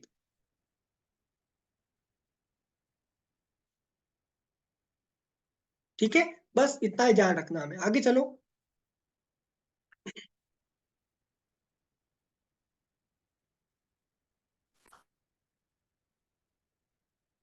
ये है हमारे पास जो स्टेबिलिटी कैटेगरीज है कीबोर्ड की, ठीक है, वो किन किन चीजों पे डिपेंड करती है? देखो, जो हमारे पास डे टाइम है, डे टाइम पे तो डिपेंड करती है सरफेस विंड स्पीड पे और सोलर रेडिएशन पे। नाइट टाइम पे डिपेंड करती है सरफेस विंड स्पीड पे और क्लाउड कवर पे।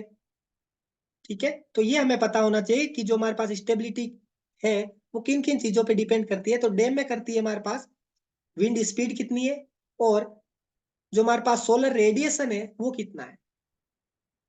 ठीक है, यदि मान लो हमारे पास विंड स्पीड है वो 2 से 3 है और सोलर रेडिएशन है वो मॉडरेट है, तो हमारे पास कैटेगरी होगी स्टेबिलिटी के टाइम में होगी बी। इसी तरीके से नाइट टाइम में वो डिपेंड करती है क्लाउड कवर और सरफेस विंड स्पीड। ठीक है, यहाँ पर देखो सरफेस विंड स्पीड है, सरफेस विंड स्पीड मतलब सरफेस पे कितनी है, इसका मतलब इसमें जो टेरेन कैरेक्टरिस्टिक्स है उसका भी रोल है। जो हमारे पास टेरेन है वो किस टाइप का है उसका भी रोल है। ठीक है, surface wind speed 8-10 metre, 10 metre height पे ये बोल रहा है। ठीक है, तो सरफेस जो हमारे पास टेरेन कैरेक्टरिस्टिक्स है उस पे भी डिपेंड करता है, डे और नाइट दोनों का। ठीक है, तो इनमें हमें ये जो वैल्यूज है ये हमें याद नहीं रखनी है बिल्कुल भी। ठीक है, हमें सिर्फ ये पता होना चाहिए कि ये किन किन चीजों पे डिपेंड करती है। ठीक है, आगे चलते हैं।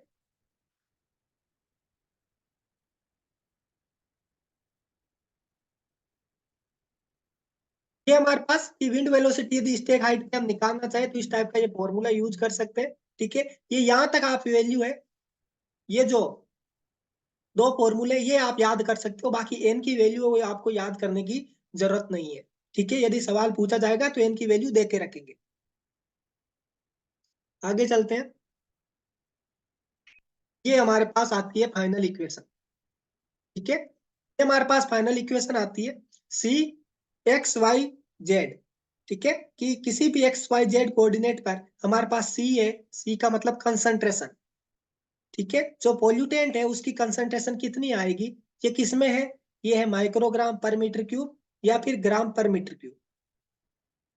ठीक है, ये मिलीग्राम प्रति लीटर में नहीं आएगी, ये आएगी माइक्रोग्राम पर मीटर क्यूब या ग्राम पर मीटर क्यूब। यहाँ पे आप देखोगे ये क्यू है हमारे पास इमिशन रेट, ये आएगी ग्राम पर सेकंड में। सिग्मा वाई और सिग्मा जेड ये क्या है हमारे पास? ये है लेटरल डिस्पर्सन कोफिशिएंट, ये तो हो गया सिग्मा वाई, और वर्टिकल डिस्पर्सन कोफिशिएंट हो गया सिग्मा जेड। ठीक है, जो in terms of downward distance, ठीक है, जो एक्स है उस पर डिपेंड करता है तो उसकी टर्म में आएगा। ठीक है, जो यू है वो है हमारे पास यहाँ पे, ये देखो यू है, यू का मतलब है विंड वेलोसिटी। एच है हमारे पास effective stack height, that is nominal stack height plus plume rise. ठीक है, ये हो गया हमारे पास। तो ये इक्वेशन है, ये आप याद रख सकते हो। ठीक है, इसको हमें याद रखनी है। इसका यूज क्या है, किस टाइप के सवाल आ सकते हैं? तो सबसे जो ज्यादा क्वेश्चंस है वो पूछे जाते हैं relationships. What is the relationship? C और क्यू में क्या रिलेशन है? डायरेक्टली प्रोपोर्शनल है, यानी कि यदि इमिशन रेट बढ़ेगी, यानी कि धुआं है वो तेजी से निकलना यदि स्टार्ट होगा, तो क्या पोल्यूटेंट की कंसंट्रेशन ज्यादा नहीं होगी? बिल्कुल होगी। तो सी है वो क्या है? क्यू के प्रोपोर्शनल है। दूसरा, सी और यू का क्या रिलेशन है? सी और यू का रिलेशन है इनवर्सली प्रोपोर्शनल। यहाँ देखो आप, इसमें देखो यू आ रहा नीचे, यानी कि विंड स्पीड है वो बढ़ेगी तो क्या पोल्यूटेंट की कंसंट्रेशन कम होगी? बिल्कुल होगी। जैसे जैसे विंड स्पीड बढ़ेगी तो एक पर्टिकुलर लोकेशन पे विंड जो पोल्यूटेंट है वो कंसंट्रेट नहीं होगा, वो आगे चलता जाएगा तो कंसंट्रेशन है वो क्या होगी? कम होगी।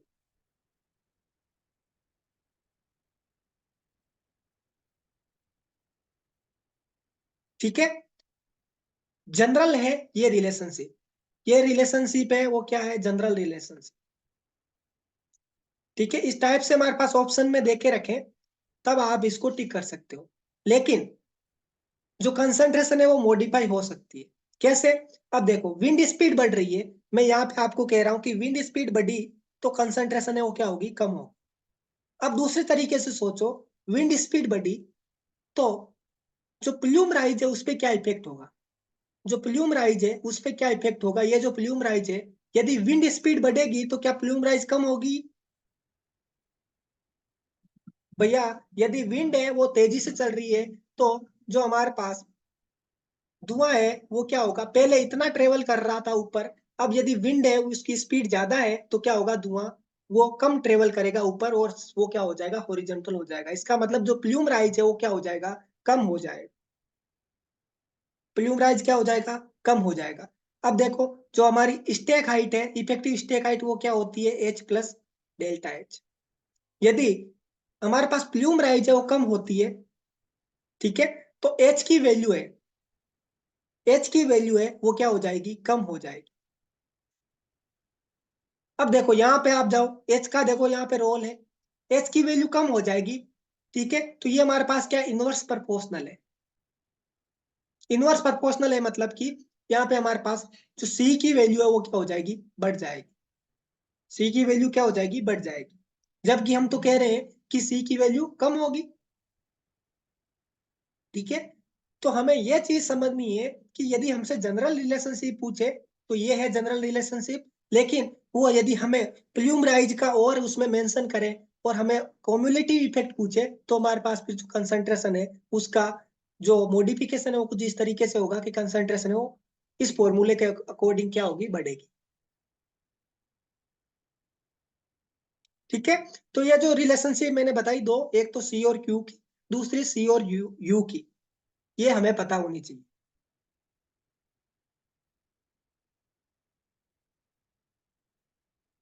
ठीक है, आगे चलते।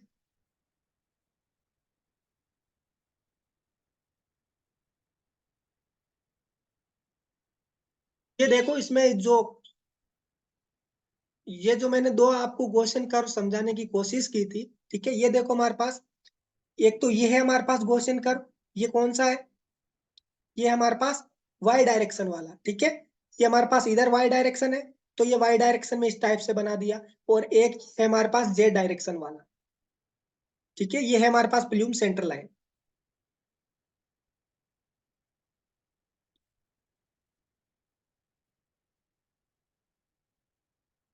अब देखो हमारे पास ये जो इक्वेशन थी, ठीक है, जो हमने देखी थी अभी, सिर्फ हमें ये इक्वेशन याद रखनी है, इसके अलावा बाकी हमें कुछ याद नहीं रखना है, सिर्फ ये इक्वेशन है वो आप एक बार याद कर लो। ठीक है, C X Y Z is equal to Q upon 2 pi U sigma Y sigma Z into E की power minus Y square upon 2 sigma Y square into E की power minus Z minus H का whole square by 2 sigma Z square plus E की power minus Z plus H का whole square upon 2 sigma Z square. और ये पूरा हमारे पास यहाँ तक ब्रेकेट, ये दोनों यहाँ पे बीच में प्लस है। ठीक है, ये आप याद रख लो, इसके अलावा आपसे कुछ भी पूछे उसके अनुसार बता सकते। यहाँ पे ग्राउंड लेवल कंसंट्रेशन पूछिए, ग्राउंड लेवल का मतलब जेड बराबर 0 पर, तो यहाँ पे आप जेड बराबर 0 पुट कर लो, जो भी आएगा अपने आप आ जाएगा, सोल्व कर लो। ठीक है, फिर पूछा है कि सेंट्रल लाइन ग्राउंड लेवल, यानी ग्राउंड लेवल पे तो, लेकिन सेंट्रल लाइन पे, सेंट्रल लाइन मतलब कि वाई की वैल्यू कितनी हो जाएगी, 0 हो जाएगी, तो जेड पहले 0 था ही, अब वाई भी 0 पुट कर दो, ये लो ये भी 0 हो गया, तो ये इतना सा बचा। ठीक है, तो ये हमारे पास यहाँ पे ये आता है। यदि हमारे बात है कि ग्राउंड सोर्स है, यानी कि एच की वैल्यू भी 0 हो जाए, हमारे पास स्टेक है ही नहीं, ग्राउंड से इमिशन हो रहा है, तो ये भी वैल्यू 0 हो जाएगी, ये आ जाएगा अपने आप। कुल मिला के यदि ये फॉर्मूला आप ही याद कर लो अच्छे से, तो बाकी चीजें आप वहां एग्जाम में भी निकाल सकते। ठीक है, इससे रिलेटेड है वो न्यूमेरिकल पूछा जा सकता है, उसके बारे में मैं ना नहीं करूंगा। ठीक है, बशर्ते कि हमारे पास जो एग्जाम है, क्योंकि वो ऑनलाइन है, ठीक है, तो उसमें आपका जो साइंटिफिक कैलकुलेटर है उसका प्रोविजन हो सकता है। ठीक है, यदि साइंटिफिक कैलकुलेटर अलाउ रहता है, अलाउ मतलब कि वहां पे आपकी स्क्रीन पे रहता है, ठीक है, तब आप क्या कर सकते हो, तब ये सवाल है वो आपसे पूछा जा सकता है और आप उसको सोल्व भी कर सकते हो। आपको क्या है, सिग्मा वाई दे के रखेगा, सिग्मा जेड दे के रखेगा, कहाँ पर पूछ रहा है वाई और जो जेड है उसकी वैल्यू दे के रखेगा, ठीक है, यू की वैल्यू देकर रखेगा, क्यू की वैल्यू दे के रखेगा, बस पुट करके आंसर ही तो निकालना हमें। इस टाइप का जो क्वेश्चन है वो मैंने आपको एक टेस्ट सीरीज में भी दिया था, ठीक है। तो इससे रिलेटेड वो न्यूमेरिकल पूछे जा सकते हैं। न्यूमेरिकल तभी आएंगे जब ये इक्वेशन हमें याद रखनी, ठीक है, ये इक्वेशन हमें याद होनी चाहिए। आगे चलते हैं। आगे है हमारे पास,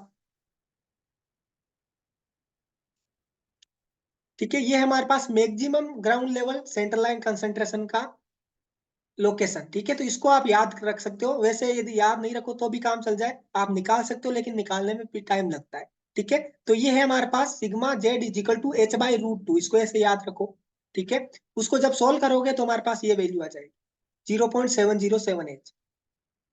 जब सिग्मा जेड की वैल्यू 0.707h हमारे जो इक्वेशन आई थी पिछली स्लाइड में उसमें पुट करोगे तो ये वैल्यू आ जाएगी, ठीक है। तो कुल मिला के इस फॉर्मूले का खेल है, ये फॉर्मूला यदि हमें अच्छे से मालूम है तो हम सारी चीजें हैं वो निकाल सकते हैं।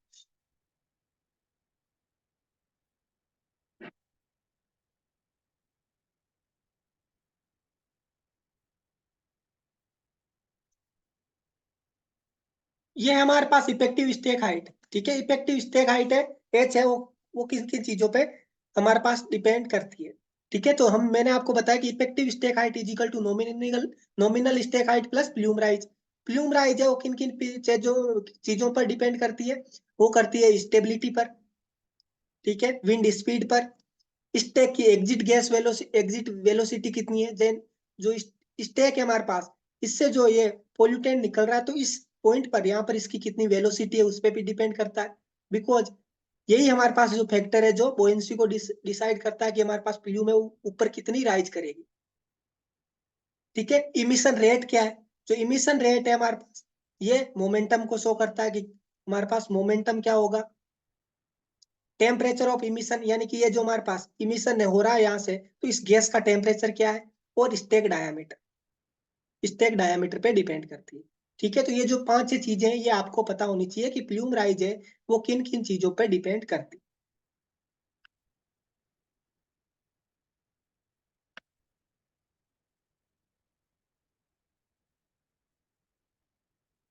नेक्स्ट ये मैंने आपको बताया था, ये बिल्कुल याद नहीं करना, ठीक है, इसको बिल्कुल भी याद नहीं करना, ठीक है। तो फिर हम, आप हमें क्यों दिखा रहे हो, मैं इसीलिए दिखा रहा हूँ कि प्लूम राइज को देखो यहाँ पे किन किन चीजों पे डिपेंड कर रही है। देखो इमिशन रेट पे, जो हॉट गैस की इमिशन रेट है उस पे डिपेंड कर रही है। वीएस, वीएस क्या है हमारे पास, यहाँ देखो वीएस कहाँ है,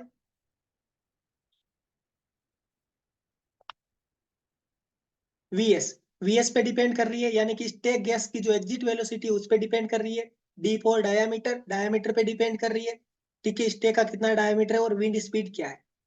इसी तरीके से हॉलैंड फॉर्मूले को देखोगे या मोसेस एंड क्रेमर फॉर्मूले को देखोगे तो इनमें यही दो चार चीजें मिलेगी जिसपे प्लूम राइज है वो डिपेंड कर रही है, ठीक है। तो ये एम्पिरिकल फॉर्मूला है।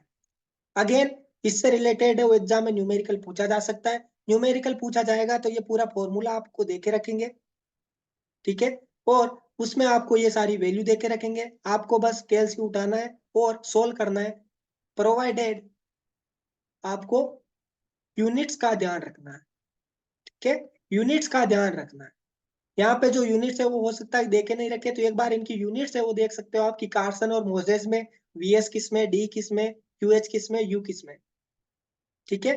क्योंकि हमारे पास जो एक जो आपको न्यूमेरिकल दे उसमें मान लो कि हमारे पास ये जो फॉर एग्जांपल ये हमारे पास देखो इन तीनों में हमारे पास यही है यूनिट्स, ठीक है। तो ये क्यूएच है वो दे रखा है किलो जूल पर सेकेंड में, किलो जूल पर सेकेंड में, ठीक है। और यदि आपके पास न्यूमेरिकल में जो वैल्यू है वो क्यू की कुछ इस तरीके से दे दे कि 10 calorie, kilo calorie per second, ठीक है। तो इस फॉर्मूले में पुट करने से पहले आपको कि किलो कैलोरी को किस में चेंज करना पड़ेगा, किलो जूल पर सेकेंड, ठीक है।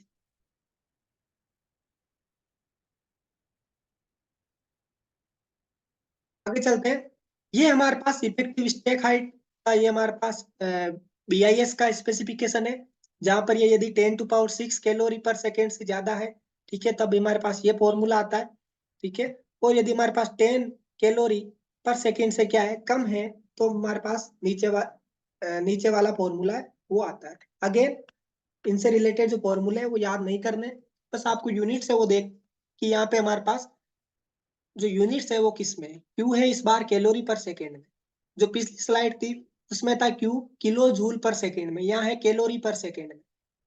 Rest of parameters are as earlier, यानी कि जो भी पहले वाली स्लाइड में थे वही उनकी यूनिट रहेगी, ठीक है। तो यूनिट्स का ध्यान रखना हमें, और इसमें कुछ भी फॉर्मूले आपको याद नहीं करने।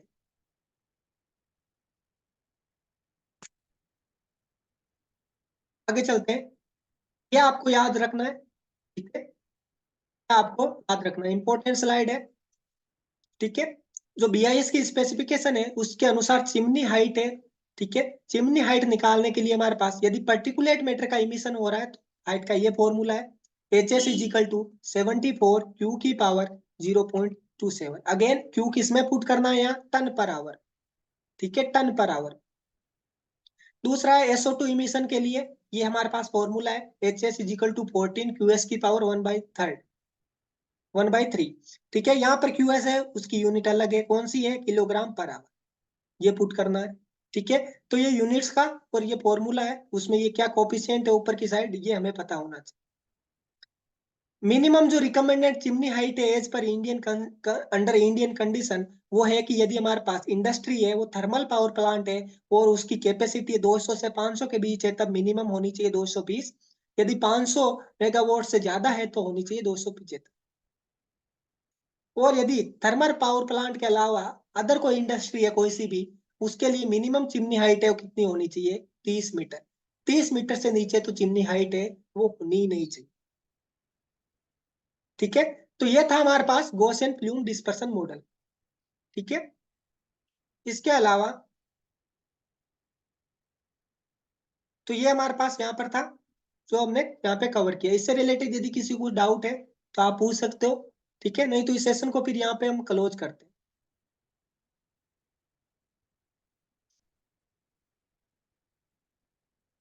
जो हमारे पास फिक्स बॉक्स मॉडल है उसमें यदि किसी कुछ प्रॉब्लम है तो वो मैं एक्सप्लेन कर देता हूँ 10 मिनट में, किसी कुछ प्रॉब्लम है तो बताएं। बाकी वो जो हमारे पास फिक्स बॉक्स मॉडल है उसमें एक तो अजम्पशंस याद रखने हैं, 5-6 जो अजम्पशंस, और दूसरा उसमें वो फॉर्मूला याद रखना है और उस पर न्यूमेरिकल्स वो आपको 1-2 सोल्व करने हैं। उसके अलावा फिक्स बॉक्स मॉडल में कुछ भी नहीं है, ठीक है। फिर भी आप में से किसी को लगता है तो बताएं।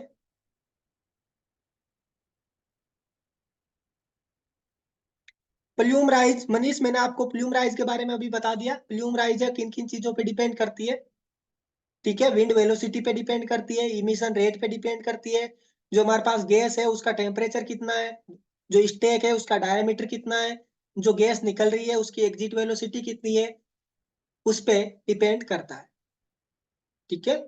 ये जो करंट अफेयर्स के नोट्स है, ये जो आपका ऐप सेक्शन है उसमें मैं उसको अपलोड कर दूंगा, ठीक है। जो करंट अफेयर्स है वो टेस्ट सीरीज के स्टूडेंट्स और जो कोर्स स्टूडेंट्स है दोनों को ये PDF है वो शेयर कर दी जाएगी, ठीक है, क्योंकि जो आपका टेस्ट सीरीज है उसमें करंट अफेयर्स भी इंक्लूड है, ठीक है। तो मैं इस सेशन को यहीं पे क्लोज करता हूँ, थैंक यू वेरी मच।